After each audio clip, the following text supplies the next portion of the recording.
오늘은 부르짖는 기도에 능력이 있다, 부르짖는 기도에 능력이 있다라는 제목으로 하나님의 말씀을 살펴보겠습니다. 어제 새벽에 묵상을 하는데요, 눈에 쏙 들어오는 말씀이 있었습니다. 이사야 25장 4절입니다. 주는 포악자의 기세가 성벽을 치는 폭풍과 같을 때에 빈궁한 자의 요새이시며 환난당한 가난한 자의 요새이시며 폭풍 중에 피난처시며 폭양을 피하는 그늘이 되셨사오니, 우리 하나님이 어떤 분이라고 소개를 합니까? 요새라는 것이죠. 빈궁한 자의 요새이시고 환난당한 가난한 자의 요새라고 이야기합니다.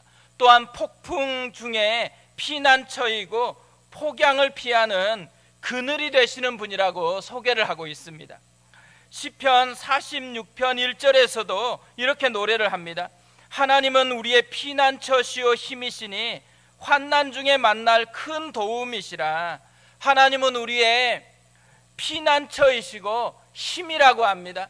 또 환난 중에 만날 큰 도움이 되신다고 이야기합니다. 이분이 우리 하나님이시라는 거예요. 우리가 오늘 해야 될 일이 뭐겠어요? 이 말씀을 외우는 게 아닙니다. 이렇게 말씀하신 하나님을 만나는 것이죠. 우리의 삶의 현장에서 이렇게 말씀하시는 하나님을 나의 하나님으로 만나는 것이 우리가 해야 될 일입니다. 그러기 위해서 우리가 뭘 해야 될까요? 그러기 위해서 우리가 해야 될 일 하나를 시편 50편 15절에서 이렇게 이야기를 합니다. 환난 날에 나를 부르라. 내가 너를 건지리니 내가 나를 영화롭게 하리로다. 하나님을 부르는 것이에요. 환난 날에 하나님을 초대하는 것입니다. 기도가 뭐예요? 우리의 현실에 하나님을 연결시키는 것이죠. 고달픈 현실을 하나님 앞으로 가지고 나아가서 하나님 앞에 올려드리는 것입니다.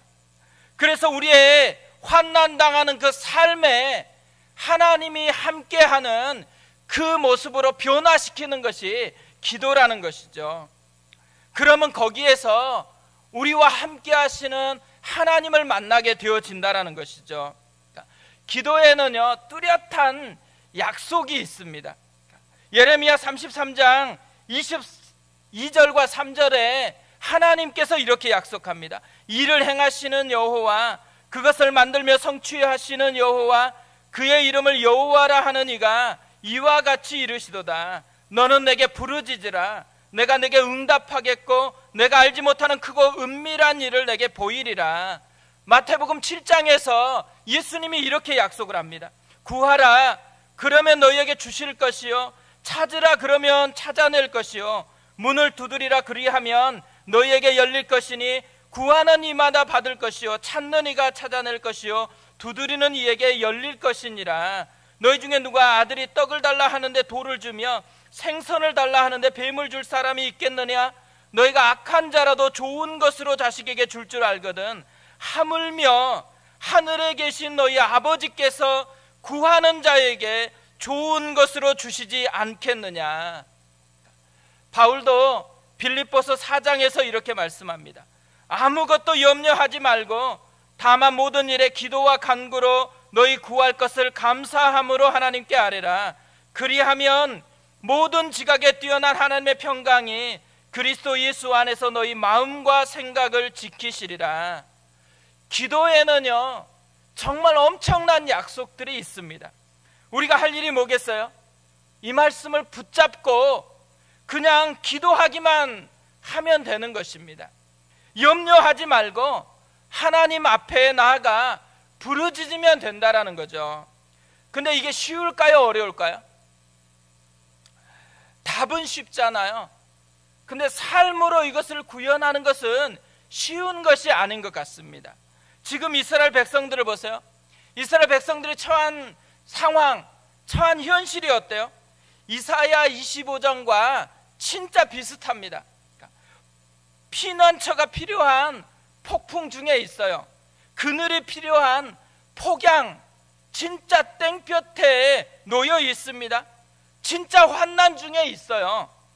그러니까 하나님을 부르면 되잖아요. 하나님께 부르짖고 기도하면 되는데, 그런데 그렇게 하지 않습니다.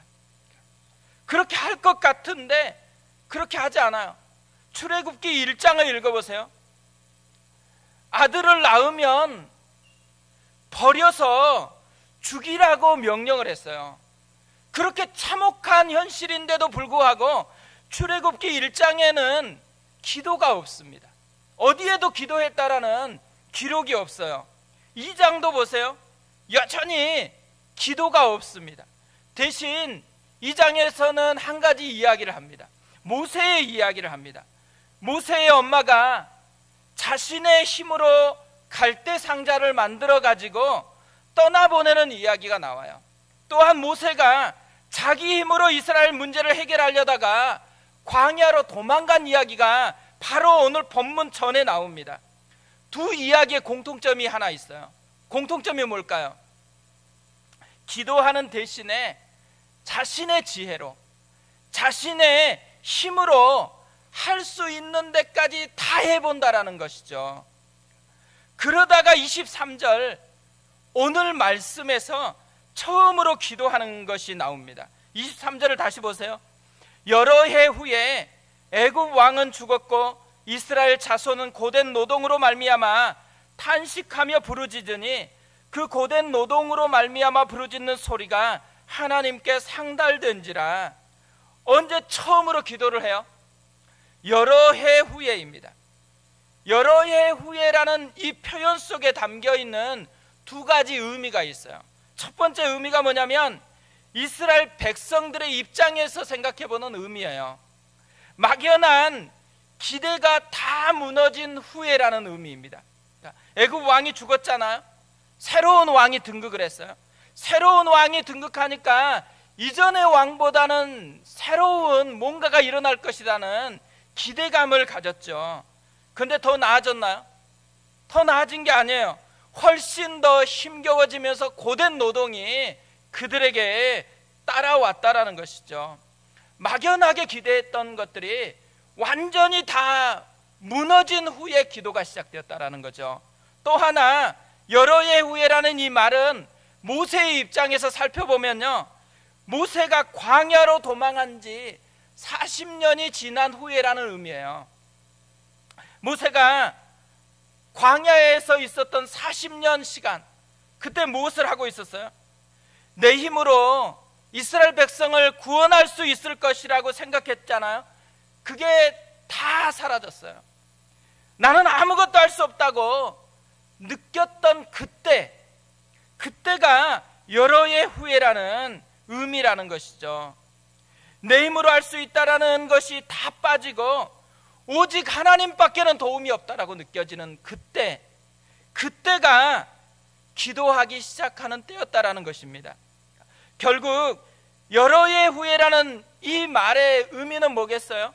하나님께 항복하는 데 걸렸던 시간이라는 의미예요. 항복이 뭐겠어요? 다른 것을 의지하고 붙들 것이 있다라는 것이 다 무너지고 오직 하나님만 붙드는 것, 이게 항복이라는 것이죠. 이걸 보면서요, 우리가 배워야 하는 것이 있다라는 거예요. 기도는 상황이 힘들기 때문에 되어지는 게 아니라는 거예요. 하나님이 보이기 시작하기 때문에 시작되어지는 게 기도라는 것이죠. 하나님 앞에 항복할 때에 비로소 할 수 있는 게 기도라는 것이죠. 이스라엘 백성들이 그랬다라는 것입니다. 해볼 것을 다 해보고 나서 상황이 좋아지지 않자, 오히려 더 고된 노동만 있자, 그때에 비로소 하나님이 보이기 시작했다라는 거죠. 그래서 탄식하면서 부르짖었다라는 거죠. 여기서 탄식하면서 부르짖었다, 이 말은요, 현실이 너무 고달프고 너무 힘드니까 넋두리하고 하소연했다라는 말이 아닙니다. 그 힘든 고달픈 상황 속에 하나님을 초대했다라는 말이에요. 그래서 하나님께 상달되었다라는 표현을 하는 것이죠. 상달되었다, 이 말은 원래 제사 용어거든요. 하나님 앞에 향기롭게 올라갔다라는 의미예요. 이들이 비로소 자신들의 고달픈 삶을 하나님 앞에 올려드리면서 하나님과 자신의 삶을 연결시켰다라는 것이죠. 이렇게 기도는 내 삶의 현장에 하나님을 초대하는 거라는 거죠. 내 아픔 속에 내 유일한 도움이신 하나님을 초대하는 거예요. 우리 가정에 우리의 아버지이신 하나님을 초대하는 것이죠. 우리 자녀들이 자라나게 하는 교육 현장에 참된 목자이신 하나님을 초대하는 거예요. 우리의 일터에 모든 것을 이루시는 하나님을 초대하는 것이죠. 개척하는 과정 속에서요, 기도할 때마다 불렀던 찬양들이 많거든요. 근데 가장 많이 불렀던 찬양이 이것입니다. 나는 아무것도 아닙니다. 주님의 사랑이 없으면 나는 아무것도 모릅니다. 주님의 지혜가 없으면 나는 아무것도 못합니다. 주님의 능력이 없으면 나는 한순간도 못 삽니다. 주님의 생명이 없으면 이제 내가 사는 것 아니요 그리스도 내 안에 사시니 오직 그의 생명이 나의 생명, 나의 모든 날들도 주의 것, 나는 오직 한 분 바랍니다. 나의 아버지, 나의 구원, 나의 주. 이 찬양 부르면서요, 제가 한 것이 항복선언이에요. 나는 아무것도 할 수 없다고, 주님이 필요하다고, 내가 하는 게 아니라고, 주님이 하는 것이다라고 주님을 끊임없이 초대하는 항복선언을 했었던 것이죠. 이 찬양을 부를 때마다요, 마음에서 간절하게 일어나는 소원 두 가지가 있었습니다. 하나는 내 힘이 아니고 진짜 주님의 능력으로 되어진다라는 것을 맛보고 싶다라는 것이에요. 또 하나는 모든 우리 성도님들이 우리 교회에서 경험하는 것이 내가 아니고 우리의 어떤 시스템이 아니고 하나님이기를 원한다라는 것. 진짜 하나님을 경험하는 그 교회가 되게 해달라는 것. 이것이 간절한 소원이었습니다. 우리 교회는 어떻게 보면 이 찬양의 고백 위에 세워졌다고 생각을 해요. 나는 아무것도 할 수 없고 우리는 아무것도 할 수 없는데 하나님이 그래서 필요하다고, 하나님이 하실 수 있다고. 우리가 오늘 회복해야 될 것, 다시 오늘 회복해야 될 한 가지가 있다면 나는 아무것도 할 수 없기 때문에 주님이 다시 내게 임하여 달라는 것입니다. 나를 다스려 달라는 것이죠. 교회를 다시 경영해 달라는 것, 이것이 우리가 다시 회복해야 되는 기도라는 생각이 들어집니다. 부르짖는 기도를 한다라는 것은요, 소리만 높이는 그런 기도를 하는 게 아니에요. 하나님을 높이는 기도를 하는 것이죠. 철저하게 나를 내려놓고 하나님을 초대해서 그분이 왕이 되고 그분이 다스리는 항복 선언을 하는 것, 이것이 부르짖는 기도의 의미라는 것입니다. 이렇게 부르짖을 때, 부르짖어 기도할 때 무슨 일이 일어날까요? 하나님이 일하기 시작하죠. 하나님이 일하는 것을 오늘 24절 25절에서는 이렇게 소개를 합니다. 하나님이 그들의 고통 소리를 들으시고 하나님이 아브라함과 이삭과 야곱에게 세운 그의 언약을 기억하사 하나님이 이스라엘 자손을 돌보셨고 하나님이 그들을 기억하셨더라. 하나님이 그들의 고통 소리를 들으셨어요. 아무도 듣지 않는다라고 생각하는 그 아픔 소리, 그 기쁨 속으로 하나님이 찾아와서 신음하는 것을 들으셨다라는 거죠. 그리고 그분이 약속한 언약을 기억하셨습니다. 하나님이 말씀하신 약속들을 기억하셨다라는 거죠. 부르짖으라 내가 듣겠고 응답하겠고 은밀하고 큰 일을 보이겠다고 하신 약속을 기억한 거죠.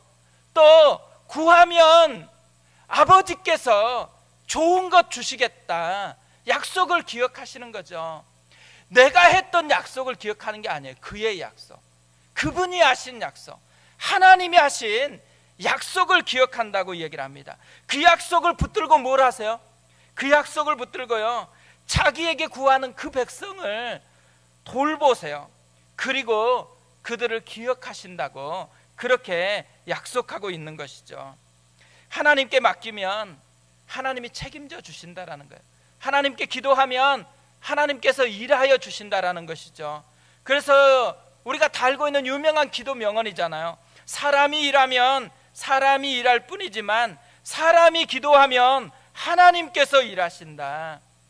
오늘 우리가 이 말씀, 이 약속 그대로의 은혜를 누렸으면 좋겠습니다. 우리가 기도할 때 일하시는 하나님을 맛보았으면 좋겠어요. 우리가 하나님 앞에 맡길 때 책임져 주시는, 우리 속에 역사하시는 그 하나님을 우리가 그대로 만나는 은혜를 경험했으면 좋겠습니다. 저는 오늘 말씀을 묵상하다가요, 두 가지 질문이 생각이 났어요.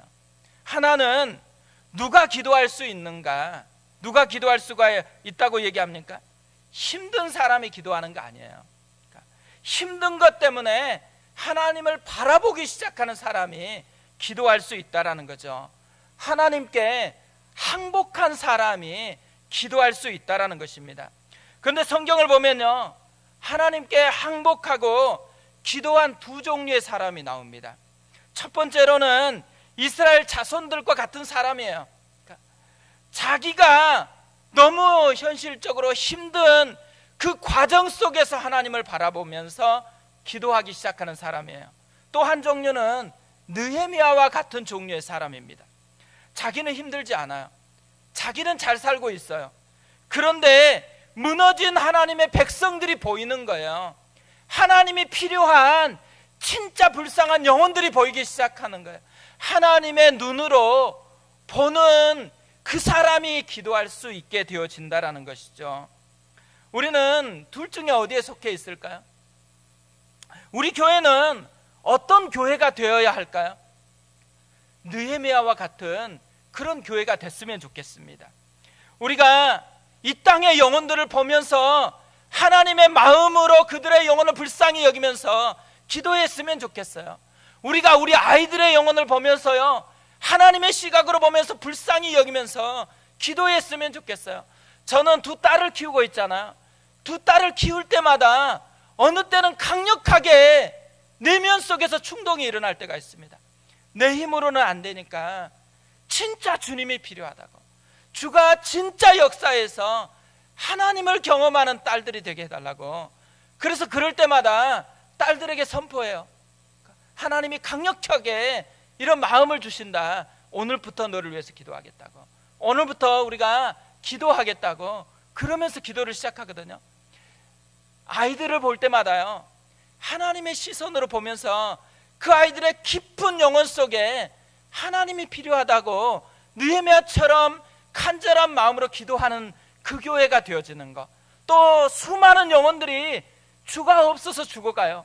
그 죽어가는 영혼들을 주님의 심장으로 보면서 그 영혼들 가슴 속에 다시 피 묻은 그리스도가 심겨질 그 은혜를 베풀어 달라고, 그리고 우리를 사용해 달라고 구하는 이 느헤미야와 같은 교회가 되는 것, 그게 우리의 모습이었으면 좋겠습니다. 두 번째로 질문하는 것은요, 기도할 때 하나님이 뭘 하시느냐예요.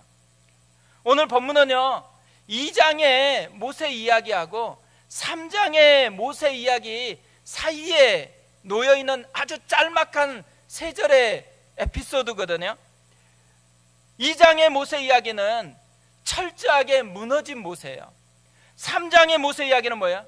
하나님이 다시 불러일으켜 세우는 모세 이야기입니다. 이 구조를 보면 뭐를 얘기하고 있다라는 거예요? 철저하게 무너진 모세를 다시 불을 내려서 일으키는 게 뭐냐요? 기도가 모세를 다시 일으키는 능력이라는 것을 우리에게 이야기하고 있다라는 것이죠. 또 하나는요, 고통받았던, 고통에 사로잡히고 고통밖에 없었던 이스라엘 민족들을요, 새롭게 하나님의 일하시는 민족으로 바꾸기 시작하는 것, 그게 기도에 달려 있다라는 것을 보여주고 있다라는 것이죠. 그래서 우리가 오늘 이 말씀을 통해서요, 오늘 우리에게 하시는 하나님의 음성으로 좀 들었으면 좋겠습니다. 우리 가운데도 얼마나 무너진 모세가 많은지 몰라요. 열심히 하다가 완전히 신앙이 깨져버린 영혼들이 얼마나 많은지 몰라요. 가끔씩 신방을 해보면 우리 아이들이 어렸을 때는 너무너무 뜨거웠대요. 수련회 가서 은혜 받고 와서 막 변화되었던 그 얘기를 하고 있거든. 근데 지금은 어때요? 지금은 다 불이 꺼져 버렸어요. 그리고 교회도 안 나가요. 그런 아이들이 너무너무 많다라는 거예요. 무너져 버린 심장을 가진 모세와 같은 아이들이 너무너무 많습니다. 근데 그 심장을 다시 불을 일으키는 것, 어디에 달려 있다라는 거예요? 부르짖어 기도하는 그곳에 하나님의 역사로 말미암은 새로운 사람을 세우는 역사가 나타난다라는 거죠. 고통하는 사람이 얼마나 많아요. 지금도 우리 교회도 이스라엘 민족처럼 너무너무 힘겨운 그런 삶의 현실 앞에 놓여 있는 분들이 있습니다. 우리 교회에 있는 분들만 그러나요? 코로나 현실 앞에서 너무너무 두려워하고 불안하는 그 사람들이 얼마나 많은지 모릅니다. 이때 뭐가 필요할까요? 구제도 필요하고 많은 게 필요하겠죠. 그러나 진짜 다시 살게 하는 것, 다시 그 무너졌던 쓰레기 더미와 같은 곳에서 다시 꽃 피우게 하고 새로운 일을 하게 하시는 그 하나님의 마음을 누가 움직여요? 기도하는 사람이 움직인다라는 것이죠. 오늘 마지막 한여름밤에 금요 예배입니다. 금요 예배는 마칠 수가 있잖아요. 기도는 마치면 안 됩니다. 이때가 진짜 기도가 필요한 때이죠. 하나님 앞에 기도하고 하나님이 움직일 때까지 기도하고 하나님의 마음이 역사에서 사람을 세워내고 다시 하나님의 역사의 이야기로 페이지를 바꿀 때까지 멈추지 말아야 될 것, 기도를 멈추지 말아야 한다라는 것입니다. 그래서 우리 가운데 다시 그날을 봤으면 좋겠습니다. 다시 부흥이 임하는 그날을 보았으면 좋겠어요. 하나님이 일하시는 그 역사, 하나님의 손을 다시 보는 그 사람이 우리가 됐으면 좋겠고, 그 시대가 우리의 시대가 되어졌으면 좋겠습니다. 이 마음으로 우리가 같이 한번 기도했으면 좋겠습니다.